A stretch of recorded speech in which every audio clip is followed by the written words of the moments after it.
Hello and welcome to A Celtic World, the YouTube channel and podcast made by Celtic fans all over the world for Celtic fans all over the world. There's loads of us, but not tonight. Tonight there's just me and Paolo. How's it going, Paolo? Yeah, good, Gav. A couple of stalwarts. It's a bit like I had a week off on the old tactical review where it's just me and Anthony, but this is kind of back to the dual screen. So yeah, glad to be back and have actual football, or nearly time for football to talk about that. So yeah, looking forward to a chat and also the weekend. Well, do you think we've got what it takes to make it through the hour, just the two of us, or are we going to run into a brick wall? I mean, I know you'd like to talk, so we should. I think I'm in good hands. Well, you keep asking pertinent questions, and the good viewership keep asking pertinent questions. I'll keep telling you what I think and shooting from the hip. So yeah, I'm sure we'll be fine. All right. Well, thank you, William O'Toole, for confirming that the sound is good. Until I have my new console set up, I can't know what the participants' volumes are. There's just no way of knowing. And you only find out when you watch the show back again and you're like, oh, Jesus, you could hardly hear so-and-so, or I was screaming the whole time, it sounded like. So I appreciate the feedback, William. That's very helpful. So is it to know that it's pissing down in Vietnam, where David is? Both our Davids are currently there. Yep. Monty cracked a joke, did he? At the very What's that start, reference to? Well, you asked in the chat, let us know how the sound is, and before we even came on air, he said pardon. So, yeah, always better when the joke needs to be explained. So I'm sure everyone's enjoying. Monty's no stranger to that, I'm sure. All right. So, morning to everyone in the chat. There you all are. That's good. Well, at least there's a decent turnout. Off screen, if not the case, on screen. So, what are we going to talk about? Well, Paul, we like to do this these days, don't we? Rather than have an agenda. Time for teamwork. That was a message as much to the people of A Celtic World when I was desperately trying to cobble together a team for tonight, as it is a call to arms for Celtic. But yeah, it very much is that case. We've had the international window. That's international window. Is that what you call it? International break. That's almost over, and it's time to get back to business. So we'll be hoping that the players find something that they haven't had so far, really, this season. What are you looking forward to for the next little while on the field of play? Hopefully, a bit more cohesive performances. Obviously, quite a few of the squad have been out on international duty, but a lot weren't selected or were coming back from injury, or maybe aren't at that level just yet. So that those players that haven't been away have had time, conditioning time. Some of them have had a little break, I think, by the looks of it. But yeah, some players that needed it, probably a bit more training time in the training pitch, bit of conditioning. So yeah, we've talked about it a lot, but for those players that were late to the squad, and still sort of getting to know their teammates and getting to know what's been asked of them by the manager in terms of, patterns of play and formations, and just general match fitness and sharpness, I'm hoping we start to see some, slightly more cohesive performances, some players coming onto more of a game and just generally, clicking properly into gear, which we've seen little hints that it might be coming, but yeah, that's what I'm looking forward to. Games will start coming thick and fast again. I think there is another international break next month, which is kind of annoying. And I know that this one that we've just had is disappearing from. This is the last year of it. I think next year, which on the one hand, yeah, it's good to get rid of one, but I heard that it's been moved into a 3-week interval. Like, we're barely, you know what I mean? We're 7 league games in the season, and then next year we're going to have a 3-week break at this time. Which just seems a tad excessive. But yeah, I'll save my grumbling about international football for off air. But yeah, I'm looking forward to certainly getting back in amongst games, players coming back, or at least a couple, and hopefully, yeah, a little bit more competition for places, and yeah, some better performances are or more sustained performances. Right. Well, we're going to look at the sort of fixtures that lie ahead and where we are in the table and all that jazz in the sort of second section of today's show. Just bring up a couple of comments here. Monty says, "Good evening, Dickie and Paul. I'm doing a bit of painting and decorating in the bedroom, so won't be commenting much. I'll be listening in though. I remember during COVID, I did a ton of painting and listening to podcasts. It's a very handy thing to do when you're doing something as mind-numbing as painting walls. So hope you enjoy that, Monty." And William O'Toole, this brings us on to the first little topic. "The fan base is beginning to snipe at each other," he says, "a wee bit. We need the football back." And yeah, I think he's not wrong. So I'm going to call up this, and we're going to talk about it a bit. You probably have seen all this, I'm sure, Paul. You're across this story. I'm not entirely across it. I get most of it, I think. But anyway, this is John Hughes. He's referring to the Green Brigade, who are not going to be in attendance at the League Cup semi-final. They've had their allocation cut to 0. And the boys, in solidarity, are joining them. So there's not going to be much atmosphere at the game. That's the game against Rangers, semi-final, Paul. Yeah. How did this all come about? And what bit of this am I missing? Because there's another element to it, isn't there? Which is Celtic are selling gold, silver, bronze and platinum packages. They all include coach transfers and ticket for Celtic end. Yeah. Can you tie this all together for me to make sure I understand it fully? Well, as far as I'm across it, that's the crux of it. Now, I know that there have been some more pyro cracks than the rest. I know Rangers got one, I think it might be Europe. So I'm not across if we've had any sort of ramifications of that. I don't think so. I may have missed it. So if that's in it, then yeah, you could say it's tip. I think this is pyro related.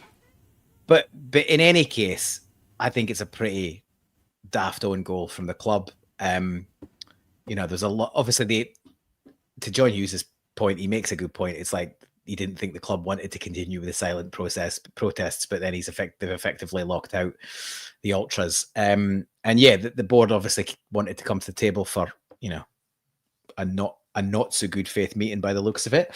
But that was to head off at the pass half an hour of silence in key matches, and now you're basically locking the ultras out of probably, now that we've passed getting knocked out of the Champions League, probably the biggest game of the season so far. Just another example of this board making daft decisions and shooting themselves in the foot, and when there's opportunities to bring some cohesion, to passing those up, and to cut the allocation is one thing, but then to sort of rub salt into the wounds, to then put together these flash hop. Well, they won't even be flash. And this is the other thing, right? People are saying, "Oh, they're flash hospitality packages for flash fans." They won't be. They'll just be fans like you or I that can't find a ticket another way, so will sort of have to stump up way more than they would otherwise want to or need to get through the door of a game they really want to see. So once again, it's the club sort of failing to read the room, milking the fan base. Couldn't really sum it up better. It's just, it never fails to probably disappoint rather than shock how this board continues to make an absolute pig's ear of the PR. Like, apparently they brought some PR company on to handle all this fan interaction stuff, and a chimp with a typewriter could knock up a better PR program than the club manage from week to week. They lurch from one pig's ear to another. Yes, but I was just going to say, the other Gavi boy making this point, it's the SPFL who decided on the ban. There's a reduced allocation as a result of the pyro breaches, but the club have put it on the Green Brigade, collective punishment as they call it, so they're not getting anything. Well, you say they've made a pig's ear of it, but is this not a good opportunity for them to create more division among the fans? Because the pyro issue is clearly a divisive one.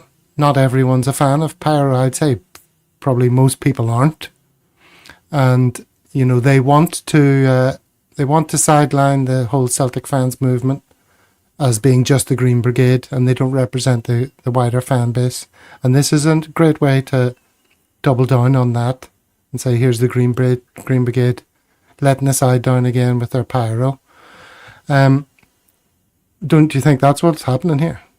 Yeah, you're probably right. Like, it's an opportunity to sow the seeds of division. So am I to take it you're not a fan of the no pyro, no party mandate, Gav? I couldn't give a damn about the pyro myself, personally. But I appreciate all that the Green Brigade do in terms of atmosphere and tifos and all that. I mean, no Green Brigade, no party, no atmosphere. That's for sure. Oh yeah, but sure. But this pyro business is not a hill worth dying on, and if we let it become an issue that does divide everyone, then that's a problem. So what we'd really love to see is no more pyro issues from this point forward, please. Let's all stick together and focus on eyes on the big prize, not this. Come on, right? Well, I quite enjoy the pyro, but I understand. Well, there's two things. One, there is some health and safety issues around it, particularly for people with breathing issues and older people and all that sort of stuff. I get that.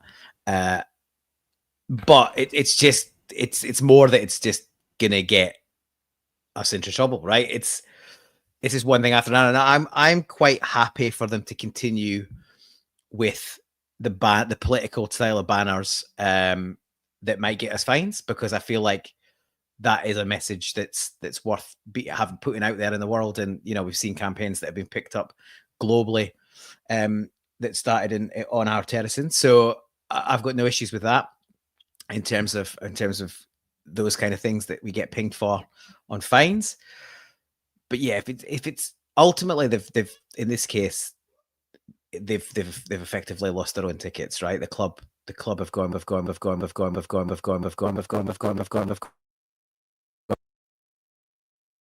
Whoa, what happened there? Something incredibly weird happened to Paul's audio. And in fact, your microphone has gone off.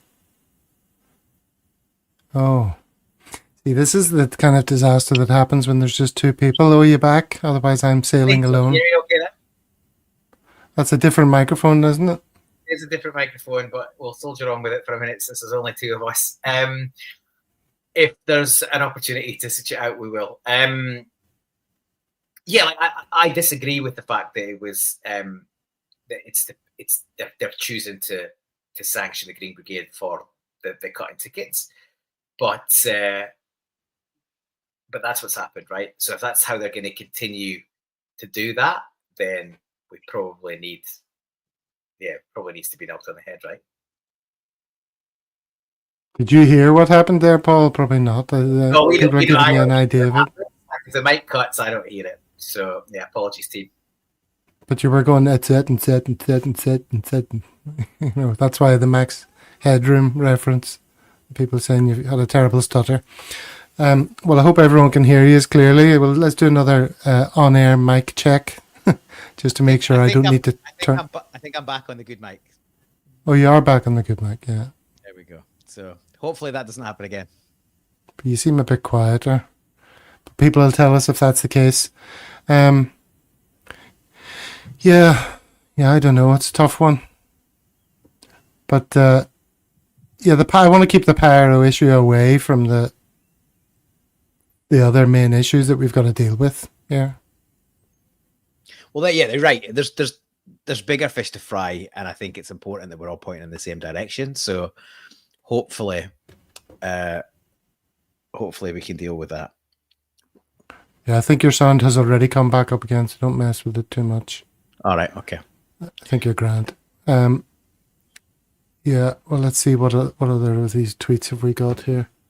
So I showed you the John Hughes one. Here's one from Hugh Lynch. Well done to all the ultra groups on this absolutely bang on the money. Celtic are turning into a rotten club. That's got to do with the repackaging of the tickets. and Malahide Celtic Supporters Club. The board is strangely happy turning up the heat on this fallout. Their initial statement, the Take No Blame meeting last week. They've launched 2 sets of merchandise since the abysmal transfer window closed, and now they're withholding tickets to fans while increasing corporate access. Shameful. Do you think that the board are sort of emboldened by how they successfully dead-batted, to use a cricketing term, that meeting last week, and they think back to business? We've quashed another mini rebellion. They're pretty naive if that's the case, right? That but I think the fan base at large really needs to decide where they want this to go, right? Like I see a lot, and I might just take an opportunity to make a point on this. I've seen a lot of commentary from various people on social media, some with potentially dubious credentials and mischief making, but there is a growing sort of thought process or commentary that the fan collective sort of lost momentum. It seems to have gone away. It's gone very quiet over the international break. They haven't doubled down after the meeting, etc., right? When in actual fact, what's happened is obviously this was always going to be a long-term thing. Like anyone that thought we'd rock up to the meeting and go, right, we've got our meeting. Who's out the door, and how are we getting this back to be like? It's absolute nonsense, right? Yeah. But a lot of the commentary online seems to be coming from a viewpoint that this was going to be a quick process, and like either they're people that haven't been around a very long time and don't remember, 93, 94 and all of that, or just a bit delusional in terms of, or deluded in terms of what they think is going to be achieved. Like this is going to be a slog, an absolute war of attrition, and the board will try and slow it down, block, muddy the waters, and hope that it dissipates. And it's up to the fan base at large. And let's be clear, the Celtic fan collective is just a group of people that got together and said, there's enough of a mountain groundswell to say we can be better than this. Yes, things have gone well over the last 20, 25 years, but we are not hitting the peak of what we can be. A team like Bruges is outperforming their own probably benchmarks, and they're certainly outperforming us. And the comparison with Bruges is one I will continuously come back to. They're a Champions League team for 10 years. They're a smaller stadium than us, smaller budget than us, smaller history than us, smaller worldwide support than us, and they're massively punching above their weight in Europe, and 100% what the issue, 100% where we could be, and we're not. So anyone that, like Neil Lennon's comments, I've seen a couple of bits lately, and you hadn't seen them, Gav, but I don't know why they're complaining. They've had 25 years of success, etc., right? Not disputing there's been 25 years of success, but I don't think there's many Celtic fans that would sit there and go, is it as good as it could have or should have been? And certainly have recent years been as good or as they could or should have been? And the answer is quite clearly no, unless you're blind. So the fan base as a whole are invited to be the collective. They are the collective. They're the collective if they want to be the collective. There's a tweet gone out today, which I've retweeted and hopefully others are, which is directly from the collective, offering an email. If you want to be in touch and keep abreast of what's going on and share thoughts, there's an email there. Email them. Another collective meeting, as Gabby Boys says, Grace is tonight. I think it's 7 p.m. It's an open meeting. Obviously, we're on the other side of the world, but we will have people based in Europe that will be dialing into that meeting remotely. So that's an option. Or if you're in Glasgow, get into Grace's and have your thoughts heard. We're about 6 to 7 weeks into this. I think the organization and the ground, the original people that have sort of got it this far have done a pretty good job. There's absolutely a plan to sort of streamline the numbers of people that are, I guess, in meetings and sort of trying to move things forward. But there's still a broad group that ultimately they want to get to a point where large groups of fans are electing individuals to speak on their behalf. But for now, there's steering groups, there's subgroups, there's planning, there's discussion, and there will be further action. So I just say to every Celtic fan out there, if you want change, instead of sniping on social media and saying it could be this or it could be that, or you don't speak for me, or we don't want it this way or that way, send them an email, get to a meeting, get involved, because it's all our club, and all the Celtic Fan Collective want, it should be what every Celtic fan wants, is for the club to be better than it is and achieve our potential. And we are not doing that at the minute. And I absolutely think that with a united support, both on the ground and at large globally, we can make a difference. So you've got to be in it for the long. You've got to be in it for the long haul, and we've all got to get on the same page and pushing forward together. Because the board wants division, it wants the waters muddied, it wants sniping, it wants conflict, and that all plays into their hands. So, let's all sort of push forward and sort of get involved. The email's there. If anyone hasn't seen it, I'm sure Gav can put it in the notes, or you can tweet it out, retweet it if you haven't already. And get involved. Yeah, and we had 2 members of the steering group from the Celtic Fans Collective on the last show, and spoke to them, and lovely fellas, really nice, smart, capable guys. You sometimes worry, or I sometimes worry, like, who is it that's representing at these meetings? Is it Heed the Boys, that can't string a sentence together, lose the rag and get up and point fingers and start effing and jeffing and stuff? Or is it people that you'd be quite happy to be your representatives? And I was delighted to note that it was the latter with both those guys. And a point they were very keen to make was, look, you are the Celtic Fans Collective. Like, we are. I am. Paul is. Because A Celtic World is on that list. And he's saying, don't think just because you're all over the world and you're off in Malaysia and Australia and Singapore and Korea or wherever the hell you are, that you're not part of this. You're very much part of it. You're very much part of a Celtic world. Yeah, so I say that a few times. So bring your ideas and all the rest of it, which we will be doing. Actually, yeah. If anyone who watched that last show knows, there's a little thing we're doing, and we'll probably launch that, I think, on Monday. Just like, what can we do as remote fans? Maybe there's something we can do to send a little message to counter the idea that it's just a bunch of East End ne'er-do-wells who are, kicking up some shit, which is very much not the case. You were going to say something, Paul? I was going to say, yeah, I think you're talking about the Where's the Ambition campaign, and it was great to see it finally get a little bit of airtime. And yeah, it was I suppose we might call that a soft launch. But Very Monday soft. show was great. I couldn't obviously attend. 7 might have been a bit much.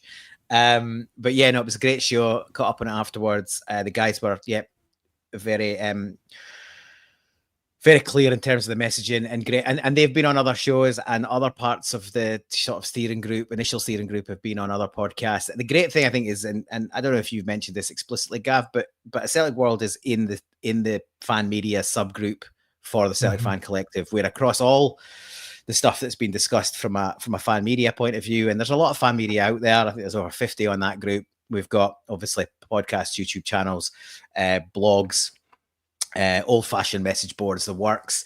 The point of that is that everybody's obviously got their own shows and their own angle, but the point is we all trying to get the message out to as large a chunk of the fan base as possible. So I never do this, but I'm going to take one off Gav today and say, the more people that see all fan media, including this one, the more message gets out to more Celtic fans. So if you haven't already, like, subscribe, share it with other people, put it on your own social media. And yeah, let's see if we can get our message and the club's and the collective's message out to more Celtic fans, because that's how we're going to get success with this.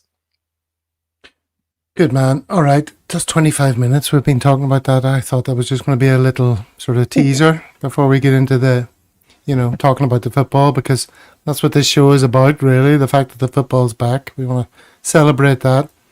All right, so let's move it on to this. How has the season gone so far? Well, look, this is the table. There we are. Second place, okay. Played 7, won 5, drawn 2, lost none, 17 points. Now, that is better than the poke in the eye, the shitty stick, as they say. You can't complain too much about that. We all know, the performances have been far from convincing, but in terms of points on the board, that's pretty healthy. Here's the this is the form guide from the last 6 games. So early in the season, as you would imagine, this looks pretty damn similar. So there we are, sitting second to Hearts. And here's the next run of games. October, we've got Dundee away, Sturm Graz at home, Hearts away, and Falkirk at home. Let's talk about October. What do you think when you look at those games, Paolo? 4 wins. I take 4 wins. If you say it quick, we can have that. Look, it's going to be a big month. On the face of it, the Dundee game, you'd think that takes care of itself. You hope that the teams bang up for it. Obviously, it's an away game at a ground that we have sort of huffed and puffed that a little bit in recent years. But you'd like to think we get that one done. The form table shows exactly where both teams are, sort of going well for us, sort of pretty much struggling. And yeah, what times are these, Gav? Because those are our times. Like midnight? Is that midnight? 3 a.m. It's a midday kickoff. It's a midday kickoff in Scotland. It's all messed up. Then this is from the Celtic website, of course, so it's complete fucking bollocks. You wouldn't expect it to be any use, would you? That's pretty much par for the course with them, like amateur hour. I have no idea what. It's midday. I think the midweek games are accurate, and the so the midweek games are our time. And the Scottish games are local time, which I can never trust that information. I always have to double check again before the game comes around. Because you never know what the hell time things are on. Usually, it's a case of our games are kicking off at 10 p.m. on a Sunday night. The league games. They have been, if they've been 3 o'clock kickoffs. This will be an earlier one. These next 2 league games will be early because obviously midday, quite favourable for us. Well, in that case, we'll do some drink-alongs, hopefully. I may not, but you might. No, you won't. I'll enjoy it because I need to properly watch the game so I can analyse it, so I can deliver the tactical review on Monday. So can't be drinking along and spending more time on the chat than watching the actual match. But better time to be sure. Yeah. So that's the October fixtures, and then let's have a little look at November while we're at it. First up is the Rangers game. Again, this is in the Cup, obviously, the semi-final that we talked about earlier at Hampden. Then we've got Midtjylland away. Oh, does that make you nervous? Yeah, they're like set piece specialists, and I just as much as we've kept reasonably good clean sheets, etc. I don't really trust us in defending set pieces to teams that are good at them. So I read an article. I can't remember if you mentioned it or I just read it somewhere else and raised it with the group. But Midtjylland have had their own sort of set piece coach for longer than most teams have really been doing it. Obviously, there's a lot of stuff going on down south because teams have really leaned into set pieces again in the Premier League. So Arsenal have done really well in the last 12, 18 months, and other teams are sort of trying to replicate that. It's kind of mad to me. Like, I remember when a set piece was a really important part of the game, and it's sort of the opportunity to score from set pieces has really disappeared. But yeah, they're very good at them. They obviously beat Nottingham Forest under Ange. So they're no mugs. I don't expect us to win that game. I really don't. I think that will be a game where we will really struggle.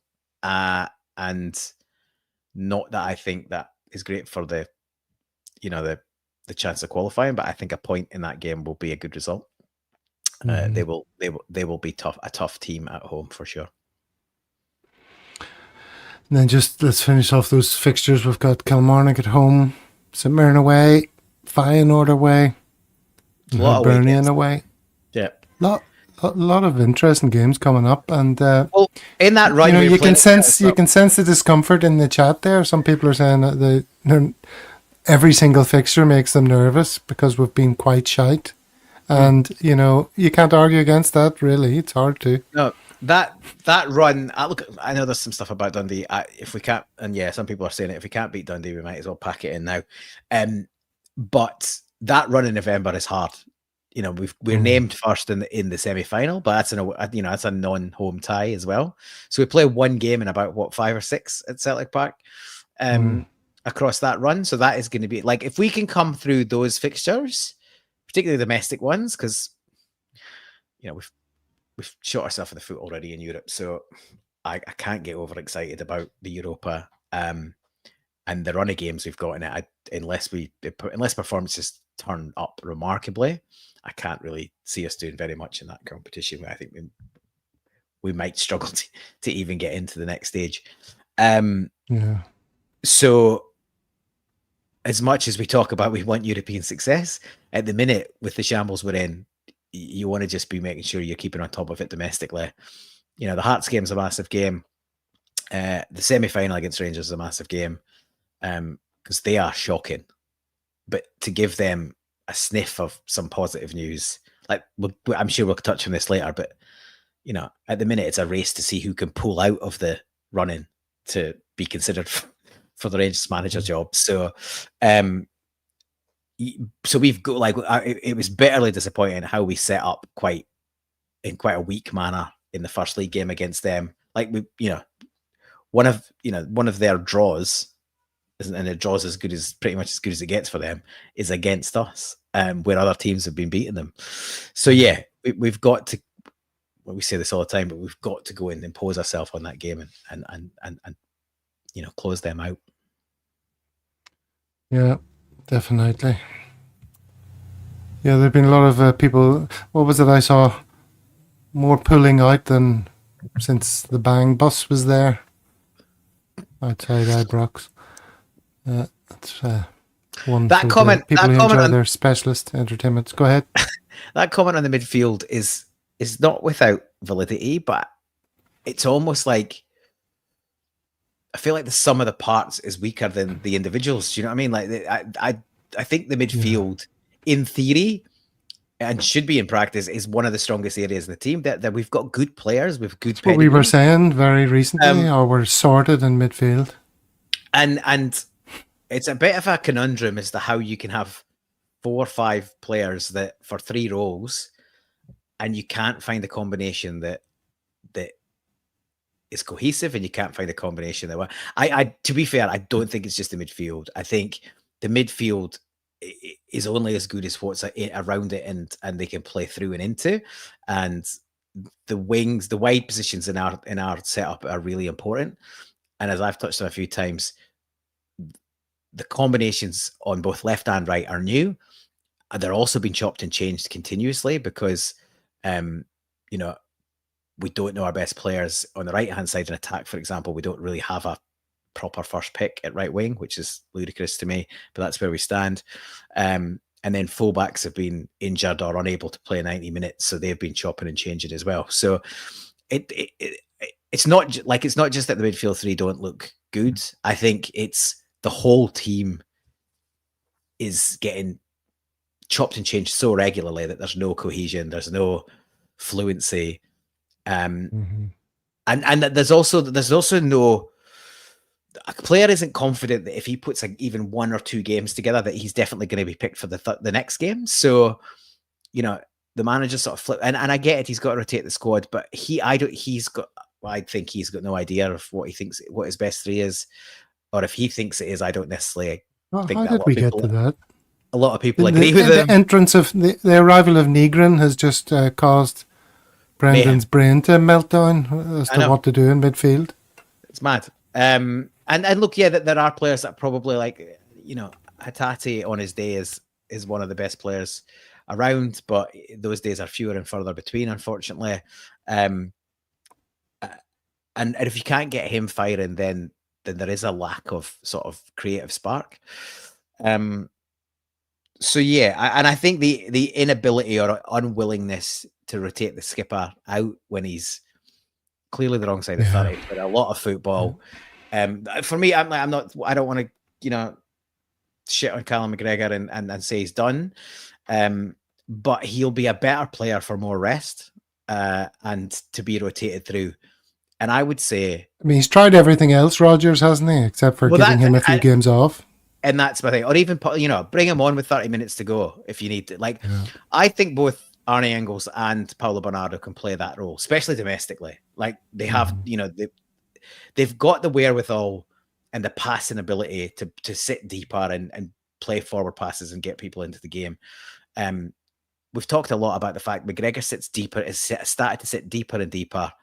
And that comment speaks about it, to the point where the centre-backs aren't trusted to make forward passes. So McGregor sits on their toes, takes the ball off them, and then, we're too deep and we can't play through. So, I'd like to see a bit more of a shake-up in midfield, but I can't, as we talked about before, I just can't see it coming. Well, this is something I like to see coming. This from Tam Mack. He says he's down at his daughter's who's to paint, and he cracked a pint open. She's like, Dad, no, hen, I always have a pint for this podcast. Not good to know. You got to like that. Gives him an early lunch break. An early 1 hour lunch break. Okay, happy days. All right, so the players are back. Do you want to talk to us about... Well, I've got a few stills here. Or I don't know. I thought this was a bit of padding, but let's run through it anyway. Lennoxtown. You ever been to Lennoxtown, Paul? Do you know where it is? I know where it is, but I haven't been. Well, this is where it is. Obviously, this is Glasgow. So it's up northeast, I would say. Yeah. My son's been learning in geography all about the compass and stuff. So that's in my mind, that sort of talk. Up by Milton of Campsie. Indeed. That's a bit what it looks like. When I was back over sort of Easter time last year for the Hearts game at Celtic, and just before the game, we went up, we had a couple of days duking around. We went to the same place that the Rangers players went to, up at Loch Lomond. And then from there, we went to Stirling Castle. And on the way back down to Glasgow, I was like, oh, let's go this route. Let's go. What route are we going? And it was just so we could go to Lennoxtown. Take my wife and kid there. But we got to this point, but couldn't get any further. You're not supposed to get as close as this. We went past some signs saying no unauthorised vehicles past this point, but it was absolutely pissing down and there was nobody around. So we got as far as here, but it was so pissing down you couldn't even get out. I think we got as far as here. I think, yeah, we did. But you couldn't even open your car door. But it looks nice in the good weather, but it's a pretty bleak looking joint, when the weather's not great, isn't it? It's nice there. That's picturesque Scotland, Gav. Yeah. That's Lennoxtown for you. Fascinating, eh? Good stuff. Indeed. All right. Let's run through injuries. Tell me what you know about injuries. There was talk of Maeda, but no, that's not too bad. We've got a couple of people coming back, of course. Yeah, sorry, nearly lost a beer. That would have been a tragedy at this time of day. I don't think we've got anything too serious kicking around. There was some fear-mongering about wingers, I think, which was Maeda and Tinekti. But Tinekti played, I think, in the second game. So he clearly is okay. And look where he played. Yeah, he played on the right side. Yeah, I did see that. Isn't that interesting? It is. I wouldn't be against giving him a try there. Like we can see from the other side that even if that is his natural position, he's got the ability to go inside and outside. So if you've got the ability to do that on the left, you've got the ability to do that on the right. And it's clearly obvious that Dyson's better on the left. So I wouldn't be against, I've just talked about not too much, but a lot of experimentation on both wings, which also leads to combinations between fullbacks and wingers. But the right side's a bit of, the right side of the attacking is, at the minute, Jamesy Forrest's the best option. And we all love Jamesy. But in the current scenario, he shouldn't be our first choice right winger. And not even until somebody's back from injury. There's nobody coming back from injury unless once Jota comes back at some point next year. Yeah, you play him out of position. His preferred position's left as well, but he is much more adaptable on the right. But yeah, I'm not against trying. In fact, I'm quite keen to try Tenekti on the right, because you've got Dyson and Balikwisha on the Yeah, left. definitely give that a go. Why not? There's plenty of we might as well try something. What about the return of this man, Alistair Johnson? I remind you that at the start of this season, we all asked ourselves the question, who'd we be lucky to hold on to after this season? Yep. Was it this season we asked that question, or last season? I think it was this season, or Yeah. maybe towards the end of last season, certainly beginning of this season. Yeah, but he's had a bit of a disrupted season so far, Alistair Johnson, but he definitely brings a lot with his sort of overlaps, and he's a progressive left back, right back. He is, and he's aggressive, and he wants to get himself involved in the play. Look, Kobe Donovan's done a phenomenal job, and I said this a few weeks ago. The fact that the emergence of Kobe Donovan means we don't have to rush Ali Johnson back, which when you do that, there's always a risk of breaking down and the injury sort of compounding, or another part of the body getting injured because you're not quite fully up to speed. So I'd like to see Ali Johnson drip fed back into the team rather than come back in all guns blazing, because Kobe Donovan, I think, deserves significant minutes ongoing. But there's no doubt about it. He's been a massive loss, and he will make us significantly better once he's back up to speed. And even probably at 75-80%, he's going to be an asset.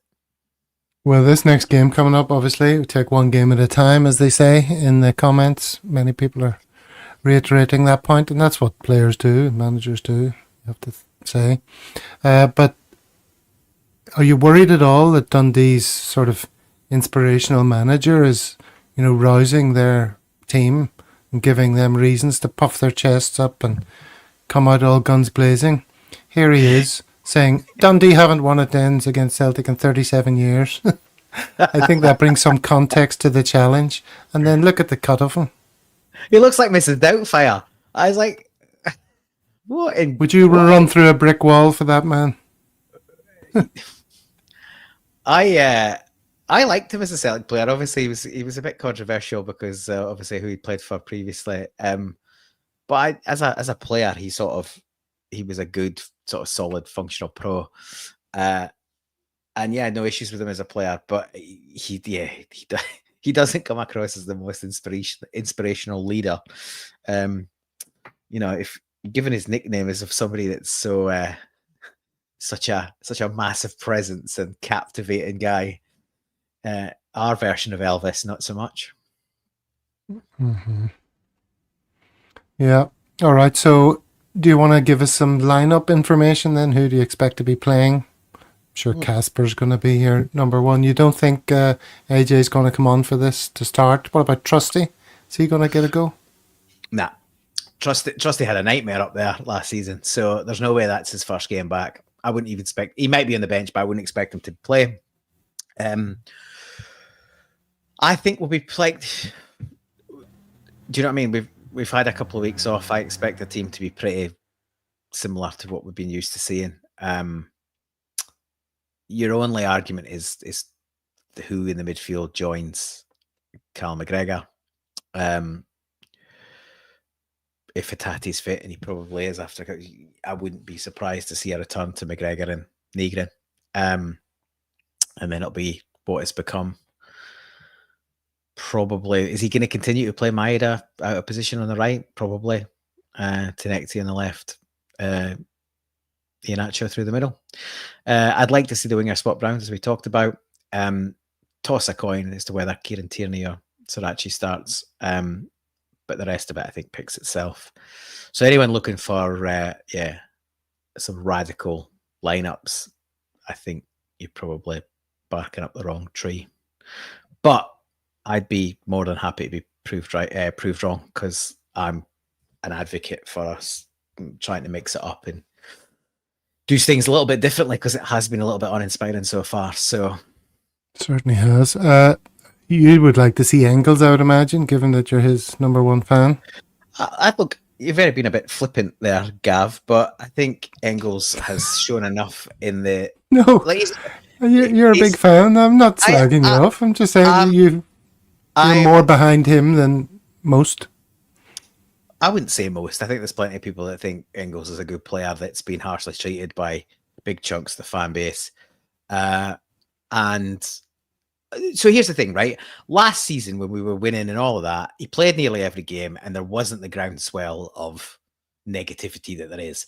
We started the season a bit slow, and it's not quite kicking at the gear. We haven't strengthened the squad, and suddenly he's a target for the Boo Boys because he's got an £11 million price tag. Like, we know exactly what the case is, and as I've said 100 times and more, players like him and Paulo Bernardo are clearly good players with good pedigree.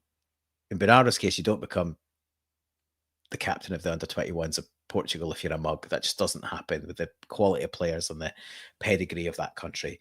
So players aren't going to get any better sitting on the bench and being frozen out and playing 15, 20 minutes here and there. If we believe in these players enough to sign them, get them in the bloody team. Get them in the team and play through some of this stuff. Engels has had a couple of little, he's not been perfect. There's been games, a couple of games in Europe where he's come on and he's not really imposed himself. And that's probably one of the criticisms that's fair is, he's not really grabbing games by the scruff of the neck, but no one really is at Celtic. So as a 21-year-old kid, is he supposed to be the one that does it? To Mark Duffy's point, Engels played mixed positions. He played almost wide on the right. In 4-4-2s, he played of one of two defensive midfielders, and I actually think that's probably his best position. I think we should be looking, and it sounds counterintuitive because why do you need two defensive midfielders in Scotland? But if we're going to play wingers and fullbacks pushing high up the pitch, you can have two slightly deeper lying midfielders and one playing more like a 10, which I think both Nygren and Balikwisha are probably more like 10s than they are, where they've 8s and wingers. So play, instead of playing, 4-1-2-3, play 4-2-1-3. And then suddenly I think you free up and you get some of the square pegs out of square pegs, and, you get pegs and holes that fit. So again, this inflexibility from the manager to try and change it up is frustrating. But I think, Engels is great at receiving the ball in a half turn. He plays with his head up. He's an athlete. His passing is good. His long range passing is good. His set pieces are amongst the best at the club. But he's probably had, if he's not got a confidence kick in, as a 21-year-old coming to a new country, as much as you say don't look at social media, I'm sure the players look at it, right? And if he's had a peak in the last 6 months, Jesus Christ, his confidence is going to take an absolute hammering. Yeah, understood. So I do believe he should be in the team. I think he's a better player than Benjamin Nygren, and his little cameo with the Ivan needle pass through to Balikwisha, that's what he offers you if you get him in the right position. So yeah, I'd play him. Right. You say if he looks at social media, it wouldn't be good. Maybe we should do our bit to sort of give him a boost, should we? I do have an Engels tune here, which we could play because it's just the two of us. And I see that 420 has just come into the chat, which pushed me over the edge. I was wondering, should I play it, shouldn't I? But 420 being a big fan of the music. This will be a Celtic World exclusive. We haven't had the Engels song played before. I've not even heard We haven't, and because the sort of concept is that what you said was going to happen has happened. It's Engels' second season. He's fucking bossing it, and all the doubters can get the fuck, which isn't quite the situation. But let's put ourselves in that. Let's put ourselves in that position. Give it 3 months. Right, so let me see if I can add this now. Here we go. Oops. Oh, no, not that. Is that it? Yes.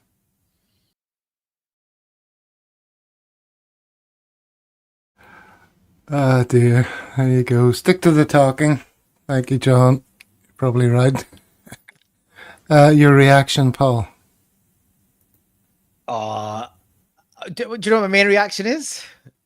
Kisses Ring. I enjoyed Kisses Ring, and I think some of the commentators enjoyed Kisses Ring. We're not quite there yet, but I think the thing that compilation video shows is how much of an impact he had. What is, look like you. That's what he's capable of.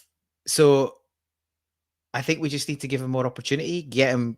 Brendan needs to be, giving him the G up and giving him the platform, because he can pass, he can chase back, he can whip it. His delivery is great from set pieces. Look how many goals we scored from corners last season. I didn't realize that quite how many we'd done. So yeah, I am a bit dumbfounded by the overall song. But the highlights reel sort of. Let's just focus on the visuals, Paul. Okay, so I hear you. The highlight reel confirms what I was saying about how most people felt with him last season. Like, he was Young Player of the Year. Okay, Celtic's Young Player of the Year, but like he was. I think people thought it was a solid first season. So yeah, he hasn't really kicked on yet, but we're a whole squad that's in a bit of turmoil. So yeah, I've still got high hopes for him. I hope we can get him the minutes and the confidence to get him playing at the level that I think he's capable of. Yeah. Did you see someone's comments there mentioned the Go-Go Girls and Fun Boy 3? Do you know the story behind that? The original of that song, Our Lips Are Sealed? I do not know. I thought you'd know that. No, it's a bit before my time, mate. Well, God, I'm blanking on names now. Terry Hall from the Terry Hall, Specials. Fun Boy 3. And the Go-Go Girls that had Belinda Carlisle in them and various other. They both released that track individually, because it was co-written by Terry Hall and one of the girls who had a bit of an illicit affair with him when they were sort of touring together. So they wrote the song together, and that's what it's all about. There's a weapon we can use in our defense: silence. Our lips are sealed. Say nothing about our liaison, our dalliance. So it's good. So go and check out the Go-Go Girls version of it. It's nothing on Funboy 3's. Mark doing me a quality service there. There's a check in the post. Thank you very much. I think I probably would have just about been born. I must look younger than I am, which is always a treat. Some funny comments coming in. Yeah, there's some good ones. Yeah, I mean, we call it Celtic karaoke, because much like karaoke, you have to not expect too much talent on show, pretty average vocals straining to, cover a song, a much loved song, and it's Celtic themed anyway. So I don't have to explain it. I'm explaining my own art now. Well, that's dangerous. I appreciate the number of years that Mark Duffy has knocked off of my my action. When did that come out? Thank you, Mark. It came out in 1983. Mm-hmm. Well, the Fun Boy 3 version came out in 1983, so I assume that the group was similar. Yeah, Terry Hall, rest in peace, of course. I'm often reminded of the Specials lyric, enjoy yourself, it's later than you think, which is probably true for all of us, you just don't know how late it is. Absolutely. I was listening to that tune 2 or 3 weeks ago, and first time it's one of those songs that's just around, but I hadn't sat down and listened to it. I wasn't sat down, I was in the car, but and actually it's probably quite a few years since I listened to it. Could be since I listened to it properly many years. So you go, actually, I'm sitting there going, Jesus, yeah, it's probably getting on a bit. So yeah, fantastic tune. Great guy, great artist. And yeah, some brilliant music. Craig McLean says it's one of his funeral songs. The belter. Yeah, interesting. All right. Somebody wants us to get back to the music, back to the football. John McDowell's like, for fuck's sake, singing songs and talking about John, if you're gonna hang out here, you'll have a bit of this around the way. All right, let's talk about this. Oh, not that. Sorry. Let's talk about this. Dominic Diamond tweets, "We're now in an inverse I'm Spartacus situation." Yeah, this is all the pullouts that we're talking about. People saying, "I'm not the next manager. I'm not the next manager." It's quite funny, isn't it? What's going on there? Kind of. You enjoying it? Of course. But who in the right mind would take it? To be honest, like Well, we'll talk about that.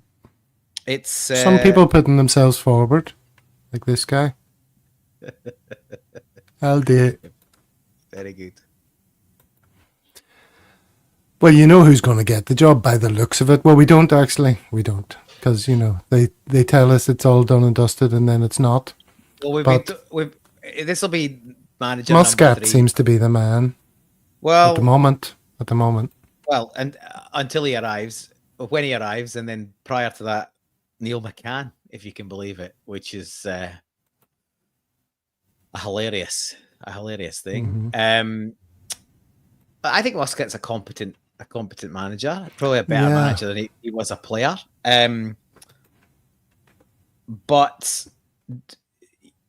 I guess here's the thing: is his desire to get back into European football, because I think he's had one brief stint in Europe and it didn't really go well, and it sort of fizzled out, and he had to sort of come back to Asia Pac. But he's obviously, much like Ange, wants to get that breakthrough into European football. Is it European football at all costs?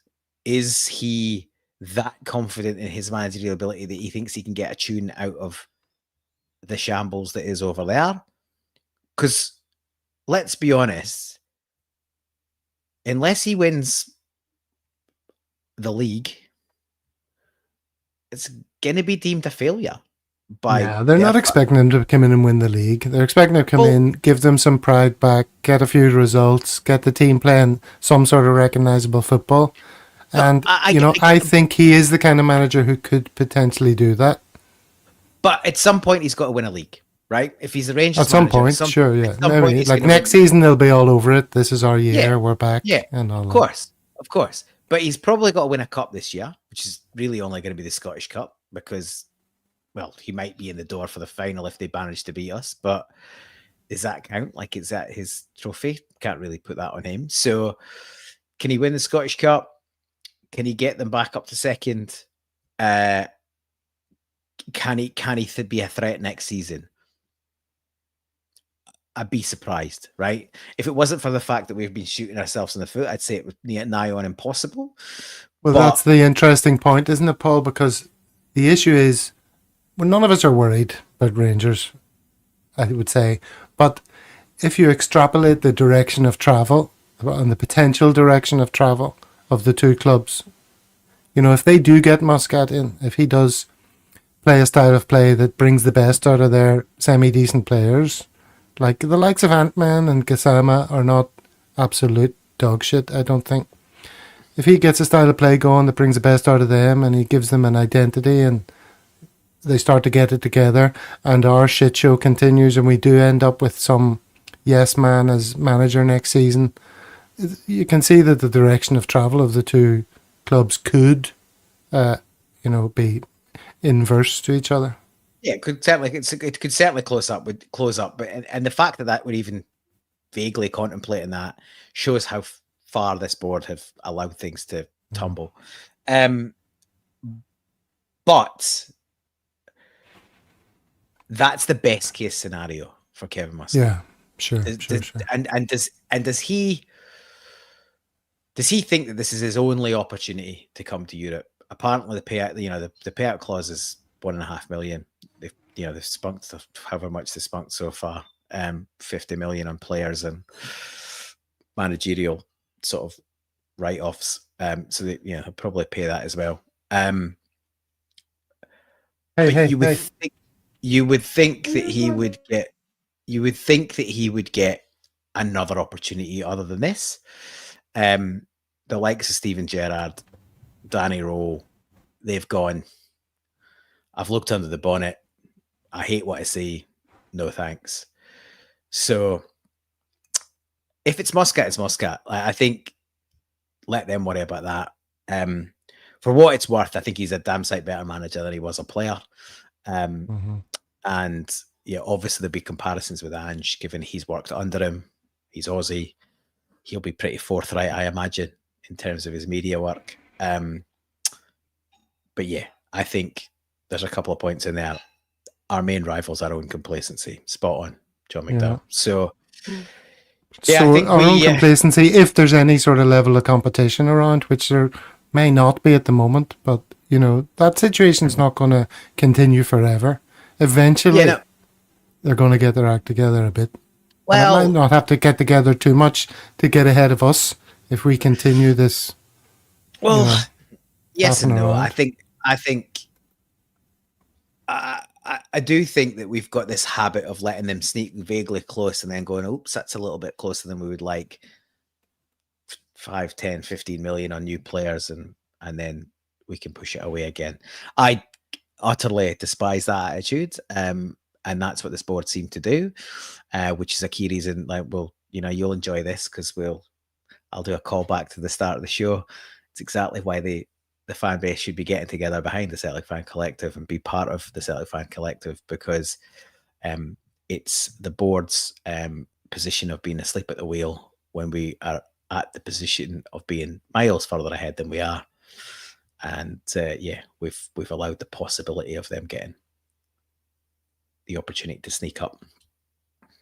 Yeah, great comments again there, just to round off the show. It's all about Celtic and our ambitions, and we always need to stick behind the team. Very true. All right, well, I think we've gone over the hour already, Paul. Time flies. That's what happens when you have Paul on the show. You're not short of a conversation or two. Jerry Smith appreciated it. All right, well, look, we'll leave it there. Thanks to everyone in the chat. Played a great role today, I think it's fair to say, helping the two of us out significantly. Always love the comments. All right, so today is Thursday. The Dundee game is at 12 noon, you say? 12 noon Sunday, yeah. 12 noon Sunday. That could well be a drink along, so watch out for that. That's, of course, if I can get anybody from a Celtic world to join me. I'm not just going to sit there on my own, throwing glasses back, throwing glasses of vino into my neck while people watch. All right, so there may be a drink along, and failing that, we'll be back on Monday to talk about the game. And of course, you'll be back also with your show, Paul, you and Anthony, Tactical Review. All right, thanks guys very much indeed. Cheers, lads and lasses. As Craig says, until next time, hail, hail, Paul. Hail, hail.